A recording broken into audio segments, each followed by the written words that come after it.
গো, শুনছো? ওই গো, আরে শুনতে পাচ্ছো আমার কথা?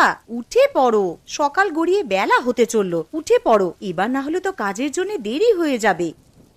আরে কি হয়েছে বলো তো? আরে সকাল সকাল চেঁচাচ্ছ কেন? দেখতে পাচ্ছ তো যে সকাল থেকে বৃষ্টি পড়ছে। আজকে আর কাজে যেতে ভালো লাগছে না, আমাকে একটু ঘুমাতে দাও দেখি। হ্যাঁ, সে তো দেখতেই পাচ্ছি, সকাল থেকেই বৃষ্টি পড়ছে, কিন্তু তোমাকে কাজেও তো যেতে হবে। আবার ঘরেতে সেই রকম কিছু নেই, সামান্য বাজার আছে, ওটা দিয়ে আজ কোনো রকমে চলে যাবে। এই তো কদিন আগে বাজার করে নিয়ে এলাম, তা এক্ষুনি শেষ হয়ে গেল। তার শেষ হবে না? তুমি একদিন সামান্য পরিমাণে বাজার করে নিয়ে আসবে, আর সেটা কি সারা মাস ধরে চলতে পারে নাকি? আরে উঠে পড়ো, উঠে বাজারে যাও তো। দেখো গিন্নি, আজকে সকাল থেকে প্রচন্ড বৃষ্টি পড়ছে। আমি আজকে কাজেও যাব না আর বাজারও করতে যাব না, যা আছে ওদিক দিয়ে আজকে চালিয়ে নাও আর কি। কালকে সকাল সকাল উঠে বাজারে যাব। আমাকে এখন বিরক্ত করো না, ঘুমাতে দাও, ভালো লাগে না।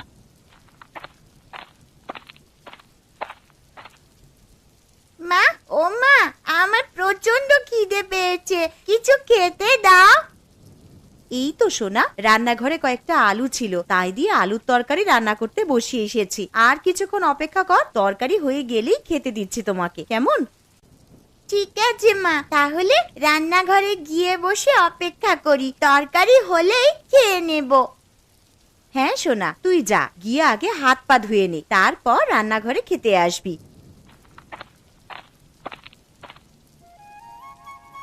মালতীমা, ও মালতীমা, বাড়িতে আছিস? একবার বাইরে আয়। হ্যাঁ মালতীমা, একবার বাইরে বেরিয়ে আয় তো। আরে এটা তো বাবা মার মতন গলার আওয়াজ মনে হচ্ছে, যাই একবার বাইরে গিয়ে দেখি।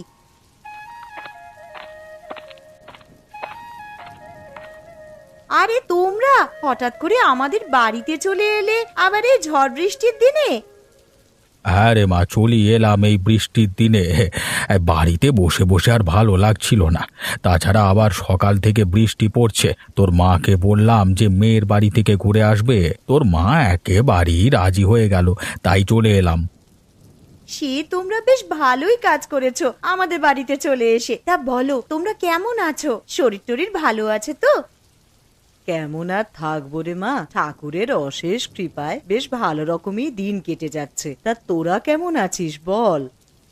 আমরাও খুব ভালো আছি মা। আরে দাদুন, দিদুন, তোমরা কেমন আছো? দিদি ভাই, খুব ভালো আছি। আর এই নাও, তোমার জন্য মিষ্টি নিয়ে এসেছি। আহ বাবা, তোমরা আবার এইসব আনতে গেলে কেন? জানো তো তোমার নাতনি কেমন মিষ্টি পেলে আর কিছু চায় না, আরে এত মিষ্টি খেলে শরীর খারাপ করবে তো। তা আনবো না? আমার 5টা নয়, 10টা নয়, একটা মাত্র নাতনি, তার জন্য তো এতটুকু করতেই পারি। আর কটা হাঁস এনেছি, আর এই থলের মধ্যে কিছু জিনিস আছে, ঘরে নিয়ে চলো। ও মা, তোমরা আবার হাঁস আনতে গেলে কেন গো? কেন রে, বিয়ের আগে তুই তো হাঁস পুষতে ভালোবাসতিস, তাই নিয়ে এলাম। ঠিক আছে ঠিক আছে, পরে কথা বলবো, তোমরা এখন ঘরে চলো, বাইরে প্রচন্ড বৃষ্টি পড়ছে।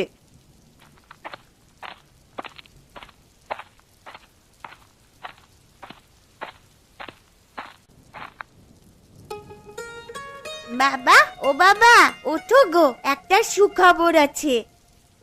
আবার কি হলো রে মা? আমাকে কি তোরা একটু শান্তিতে ঘুমাতে দিবি না? আরে একদিন একটু কাজে ছুটি নিলাম, তাও দেখছি আরামে ঘুমাতে পারবো না। তা বল কি হয়েছে? বাবা জানো, আজ দাদু আর দিদুন আমাদের বাড়িতে এসেছে। হ্যাঁ, সে কি রে? তা কখন এলো? এই তো বাবা, তুমি যখন ঘুমিয়েছিলে তখনই দাদু আর দিদুন আমাদের বাড়িতে এসেছে। দাদু আর দিদুন ওই ঘরে বসে আছে। একে বৃষ্টির জন্য কাজে যেতে পারিনি, পকেটে সেরকম পয়সা নেই, আবার শ্বশুর শাশুড়ি চলে এলো, এখন দেখছি পকেটে যেটুকু টাকা ছিল সেই সমস্ত টাকাই ফাঁকা। বাবা তুমি ওই ঘরে যাবে? আমি চলে গেলাম, তুমি এসো। হ্যাঁ রে, চল মা।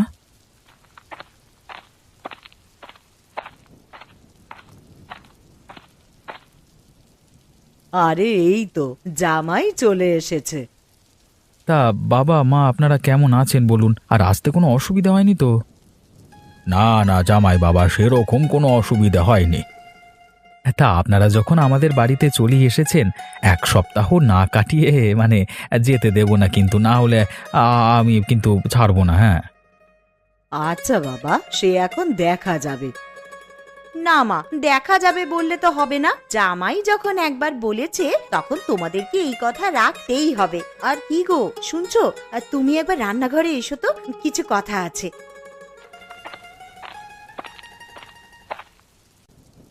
যাও, তোমার শ্বশুর শাশুড়ি এসেছে, তাদের জন্য দোকান থেকে কিছু বাজার করে নিয়ে এসো। বাড়িতে তো সেরকম ভালো মন্দ কিছুই নেই।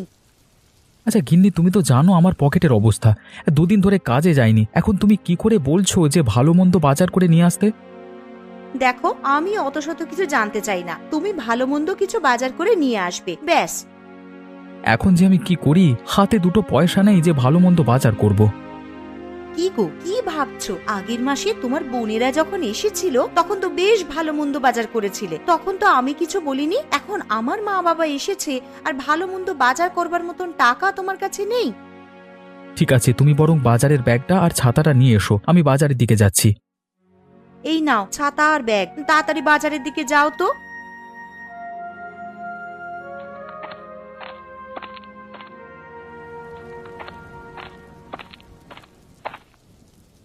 আরে মালতী, জামাইকে দেখলাম হাতে ব্যাগ নিয়ে মাথায় ছাতা দিয়ে বাজারের দিকে যাচ্ছে। তুই এই বৃষ্টির দিনে ওকে বাজারে কেন পাঠালি রে? মা, আমি পাঠাইনি, তোমার জামাই বলল এতদিন পর আমার বাড়িতে শ্বশুর শাশুড়ি এসেছে, আর কিছু ভালো মন্দ খাওয়াবো না, তাই তো হাতে ব্যাগ নিয়ে আর মাথায় ছাতা দিয়ে বাজারের দিকে গেল। আরে দূর থেকে কে ছাতা মাথায় দিয়ে আসছে এত বৃষ্টির মধ্যে? মনে হচ্ছে তো দীপক। আরে প্রশান্ত, তুই কোথায় গেছিলিস এত বৃষ্টির মধ্যে? এই যে দেখ না দীপক, বাড়িতে কুটুম এসেছে, তার জন্য বাজারে এসেছিলাম মাছ কিনতে, কিন্তু কাঁচা সবজি বাদে কিছুই বাজারে পেলাম না। তুমি ঠিক বলছো প্রশান্ত। আরে আমার বাড়িতে তো শ্বশুর শাশুড়ি এসেছে, আমার বউ আমাকে পাঠালো কিছু ভালো মন্দ বাজার করবার জন্য। হ্যাঁ, তুমি বলছো কাঁচা সবজি বাদে আর কিছু নেই বাজারে?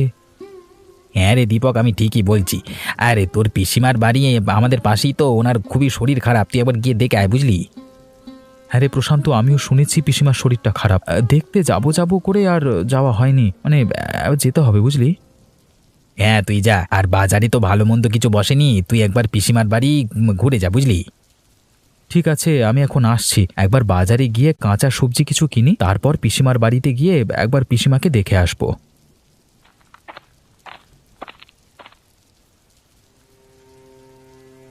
লোকটা কোথায় যে গেল? এত বেলা হয়ে গেল, ঘরেতে সেরকম কিছু ভালো মন্দ নেই যে রান্না করব। কি রে মা, কি এত চিন্তা করছিস? না মা, সেরকম কিছু নয়, আসলে বেলা হয়ে গেল তো, আর তোমার জামাইও তো সেই কখন বাজারে গেছে, এখনো বাড়িতে ফিরলো না। কি যে রান্না করব সেটাই ভাবছি। সে নিয়ে তুই অত চিন্তা করিস না, বাইরে এত বৃষ্টি পড়ছে দেখতেই তো পাচ্ছিস, হয়তো জামাই আমার বাজার করতে গিয়ে কোথাও আটকে গেছে এই বৃষ্টির জন্য। মা, তোমার জামাইকে আমি ভালো করেই জানি, দেখো গিয়ে হয়তো চায়ের দোকানে বসে বন্ধুদের সাথে আড্ডা দিচ্ছে। তাহলে মা, আজকে কি রান্না করব? বাড়িতে যা আছে তাই দিয়ে কিছু কর না একটা। বাড়িতে চাল ডাল আর আলু ছাড়া আর তো সেরকম কিছুই নেই। একটু ঝাল মশলা থাকলে, তুমি যে কটা হাঁস এনেছিলে তার মধ্যে থেকে একটা হাঁস রান্না করে খেতাম, কিন্তু সেই সমস্ত মশলাই তো নেই। এসব কথা ছাড় মা, তুই এখন যা আছে ওইগুলো দিয়েই দুপুরের জন্য কিছু একটা রান্না কর। আচ্ছা মা, ঠিক আছে, তুমি বরং বসার ঘরে গিয়ে একটু বিশ্রাম নাও, আমার রান্না হয়ে গেলেই তোমাদেরকে ডাকবো খাওয়ার জন্যে।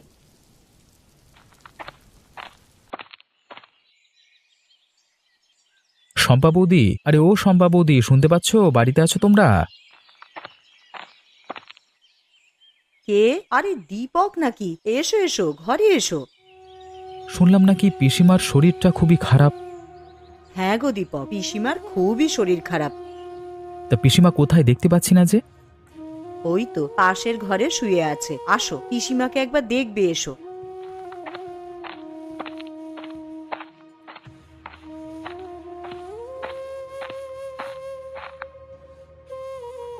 পিসিমা, ও পিসিমা, কেমন আছেন? কেমন আর থাকবো বাবা, উপরওয়ালা কবে যে আমাকে নিয়ে যাবে আমি সেইটার জন্যই শুধু অপেক্ষা করছি। এরকম কথা বলতে নেই পিসিমা। দেখো না দীপক, এই যেদিন থেকে শরীরটা একটু বেশি খারাপ হয়েছে সেদিন থেকে সমানে বলে যাচ্ছে যে কবে আমাকে নিয়ে যাবে ওপরওয়ালা। আচ্ছা বৌদি, দাদা তো শহরের বাইরে কাজে আছে, তা দাদাকে চিঠি পাঠিয়ে বলেছো যে পিসিমার শরীর খারাপ? হ্যাঁ দীপক, আমি কালকেই চিঠি পাঠিয়েছি, তবে তোমার দাদাকে ছুটি দেবে কিনা তা বলতে পারছি না। কেন ছুটি দেবে না? কর্মচারীদের ভালো মন্দ তো কোম্পানি দায়িত্ব নেবে, তাই না? আচ্ছা দীপক, একটা কথা বলবো, রাখবি? হ্যাঁ বলো পিসিমা। মরার আগে আমার একটা ইচ্ছে ছিল যে হাঁসের মাংস খাবো, তুই কি আমায় করে খাওয়াবি রে? অবশ্যই পিসিমা, খাওয়াবো না কেন? পিসিমা ভাইপোর কাছ থেকে এতটুকু আবদার করেছে, আর ভাইপো সেটা করবে না? আমি কালই তোমার জন্য হাঁসের মাংস রান্না করে নিয়ে আসবো। আচ্ছা দীপক, ঠিক আছে। তাহলে আজকের মতো আসি বৌদি। হ্যাঁ, বেলা গড়িয়ে দুপুর হয়ে গেল, এবার বাড়ির দিকে যেতে হবে। দুপুরে দুমুঠো খেয়ে গেলে হতো না? না গো বৌদি, বাড়িতে আমার শ্বশুর শাশুড়ি, আমার বউ সবাই মিলে আমার জন্য অপেক্ষা করছে। আমি আজকের মতো আসছি। হ্যাঁ, আবার পরে একদিন এসে খাবো।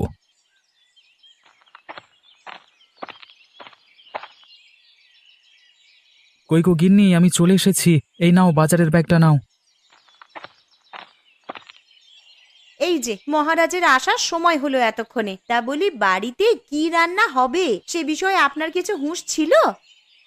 আরে গিন্নি, রাগ করছো কেন? আমি একবার পিসিমার বাড়িতে গেছিলাম। তা পিসিমার বাড়িতে হঠাৎ গেলে কেন? কি বলবো আর গিন্নি, বাজার করবার জন্য যখন ব্যাগ নিয়ে বাজারের দিকে যাচ্ছিলাম তখন প্রশান্তর সঙ্গে দেখা হলো। আর প্রশান্তই বলল যে তোর পিসিমা নাকি খুবই অসুস্থ, তাই একবার গেছিলাম ওনাদের বাড়ি আর কি। তা গিয়ে কি দেখলে ভালো আছে পিসিমা? দেখে তো মনে হলো শরীর প্রচণ্ডই খারাপ, আর পিসিমা আমার কাছে একটা আবদার চেয়েছে। পিসিমা আবার কি আবদার করেছে গো তোমার কাছে? বলেছে যে আমাকে একদিন হাঁসের মাংস করে খাওয়াবি। আমি বলেছি কেন খাওয়াবো না। ঠিক আছে, তাহলে আমার মা যে কটা হাঁস এনেছে তার মধ্যে থেকে একটা কেটে রান্না করে পিসিমাকে দিয়ে আসবে। তা কবে পিসিমাকে করে খাওয়াবে হাঁসের মাংস? কাল কি করে খাওয়াবো, কারণ শয্যাশায়ী মানুষ আমার কাছে আবদার করেছে, না খাওয়াতে পারলে আমারই খারাপ লাগবে।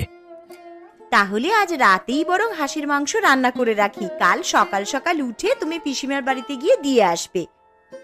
ঠিক আছে গিন্নি, সে না হয় করবো। তুমি এখন আমাকে গামছাটা দাও তো, আমি এখন স্নান করে আসি। এসে খেতে দেবে, খিদের জ্বালায় পেটে ছুঁচো ডন দিচ্ছে আমার। এই নাও গামছা, তুমি স্নান করে এসো, আমি খেতে দিচ্ছি।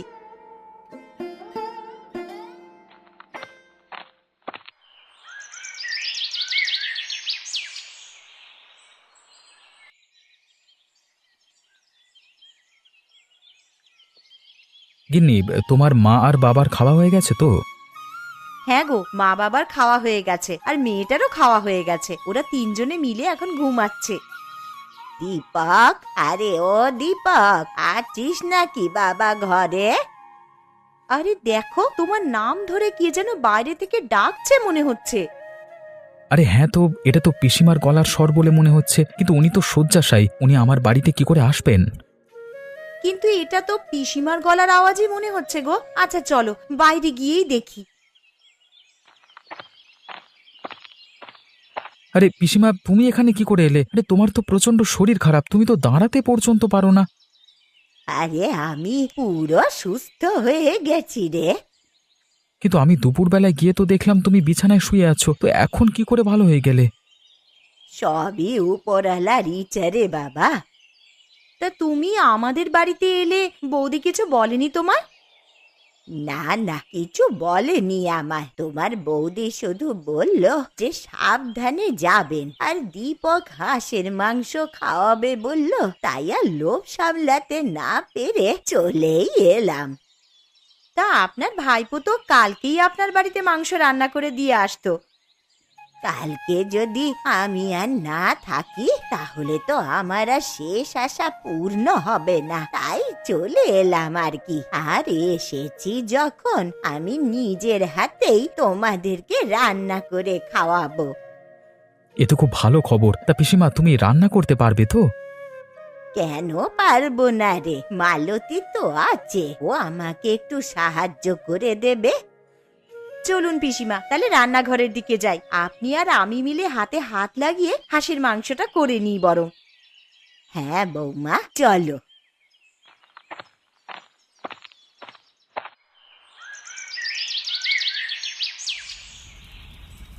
তাহলে হাঁসের মাংস তো রান্না হচ্ছেই, তা তার সাথে খাওয়ার জন্যে কি করা হবে বৌমা? কি আর করবেন পিসিমা, তাহলে রুটিটাই বানানো যাক। হাঁসের মাংসের সাথে বেশ ভালোই লাগবে খেতে। হ্যাঁ মা, তুই ঠিকই বলেছিস, হাঁসের মাংসের সাথে রুটিটা একদম জমে যাবে। কিন্তু পিসিমা, একটা অসুবিধা আছে। কি অসুবিধা বৌমা? আসলে আপনার ভাইপো হাঁসের মাংস খায় না। কে খায় আর কে না খায় সে দেখাই যাবে খেতে বসে। এখন রান্নাটা আগে করে নি। আরে বেয়ান, রান্নাটা যা করেছেন না, গন্ধেতেই তো অর্ধেক পেট ভর্তি হয়ে গেল। আমার এদিকে রুটি করা হয়ে গেছে। ও পিসিমা, আপনার কত দূর? আমারও এইদিকে প্রায় হয়েই এসেছে। বৌমা, তুমি বরং ওদেরকে নিয়ে গিয়ে খেতে বসাও, আমি খাবারগুলো নিয়ে যাচ্ছি। ঠিক আছে পিসিমা, তবে সাবধানে। কিন্তু আমার জন্য আলাদা করে কিছু তরকারি করনি? না, তোর জন্যে আর কিছু আলাদা করে করা হয়নি। হাঁসের মাংসের ঝোল দিয়েছি, ওই দিয়েই রুটিটা খা।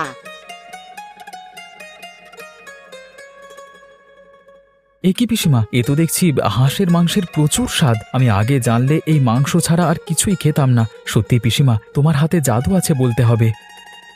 বলেছিলাম না বৌমা, কে খায় আর খায় না সেটা তুমি দেখে নেবে।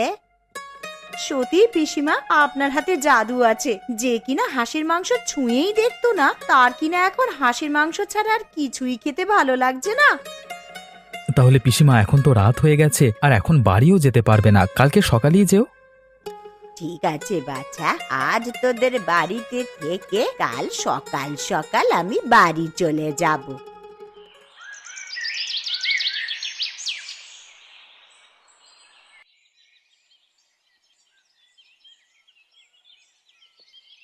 ও বাবা, চোখটা বন্ধ করতে না করতেই ভোর হয়ে গেল। কখন যে রাতটা কেটে গেল টেরই পেলাম না। যাই, এবার এঁটো বাসনগুলো আবার মেজে রাখি। আবার ওদিকে পিসিমাও আছেন, তার জন্য একটু জল খাবারও করে দিতে হবে। তানিশা, ও তানিশা, তোর পিসিকে ডেকে তোল না রে। মা, ও মা, পিসি তো আমার কাছে শুয়ে নেই। কি বলছিস? বিছানায় নেই মানে? আরে তোর পাশেই তো শুয়েছিলেন। আরে বাইরে গিয়ে দেখ আছে নাকি। বাইরে কি করে যাব মা, ঘরের দরজা তো ভেতর থেকে আটকানো। তাহলে তানিশা, তুই একবার বাইরে গিয়ে দেখে আয় তো পিসি আছেন কিনা।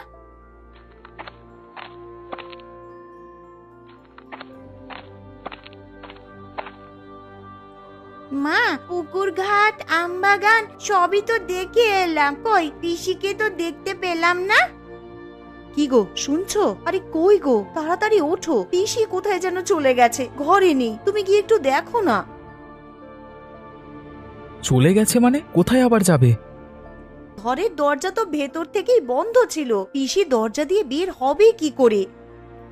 এ কি সর্বনাশ হলো আমার! কই গো, তুমি একবার পিসিমাদের বাড়িতে গিয়ে দেখে এসো না, উনি বাড়ি চলে গেছেন কিনা। হ্যাঁ হ্যাঁ, তুমি ঠিকই বলেছ, আমি একবার পিসির বাড়িতে গিয়ে দেখে আসি। আরে দূর থেকে ওটা কে যেন এদিকে আসছে, দেখে তো মনে হচ্ছে প্রশান্ত। যাই, একটু সামনে গিয়ে দেখি।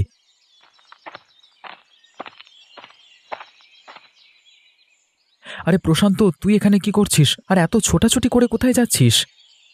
এই তো দীপক, তোদের বাড়িতেই যাচ্ছিলাম ছোটাছুটি করে। কেন রে প্রশান্ত, কি হয়েছে? আমাদের বাড়িতে আবার ছোটাছুটি করে যাবার কি আছে? আর তুই এত হাঁপাচ্ছিস কেন? দেখ না দীপক, কালকে বিকেলে তোর পিসিমা মারা গেছে। এ কি বলছিস তুই প্রশান্ত? এমনটা হতেই পারে না। এমনটাই হয়েছে দীপক, তোর যদি বিশ্বাস না হয় তুই একবার পিসিমার বাড়িতে গিয়ে দেখ না। ঠিক আছে প্রশান্ত, আমার এখন তাড়া আছে, তাহলে তুই যা, গিয়ে আমার বাড়িতে খবর দে, আমি পিসিমার বাড়িতে যাচ্ছি। ঠিক আছে দীপক, তুই যা, আমি তোর বাড়ির দিকে যাচ্ছি।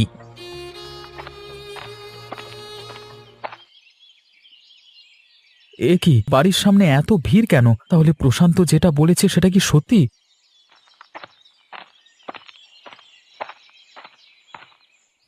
বৌদি, ও বৌদি, পিসিমার এমন অবস্থা হলো কি করে? দেখো না দীপক, কাল সন্ধ্যায় তোমার পিসিমা মারা যান। তোমাকে যে একটিবার সংবাদ দিব, বাড়িতে তো কেউই নেই, কাকে পাঠাবো বলো তোমার কাছে? কালকে সন্ধে মারা গেছে বৌদি, তুমি ঠিক বলছো তো? হ্যাঁ গো দীপক, সন্ধেবেলায় মা চোখ বুঝলেন। দুপুরবেলা একটু সুস্থ হয়েছিলেন বটে, উঠে বসলেন আর বললেন তোমাদেরকে নিজের হাতে হাঁসের মাংস রান্না করে খাওয়াবে। কে জানতো বলো, জীবনবাতি নিভে যাওয়ার আগে একবার জ্বলে উঠেছিল। আর আজকে সকাল হতেই তোমার বন্ধু প্রশান্তকে বললাম যে একবার দীপকদের বাড়িতে গিয়ে খবর দিয়ে এসো। যদি সন্ধেবেলাতেই পিসিমা মারা যায়, তাহলে কালকে আমাদের বাড়িতে পিসি হাঁসের মাংস খেতে যায়নি, তাহলে কে গিয়েছিল? হয়তো পিসিমার আত্মা তার শেষ আশাটা পূরণ করতে গিয়েছিল।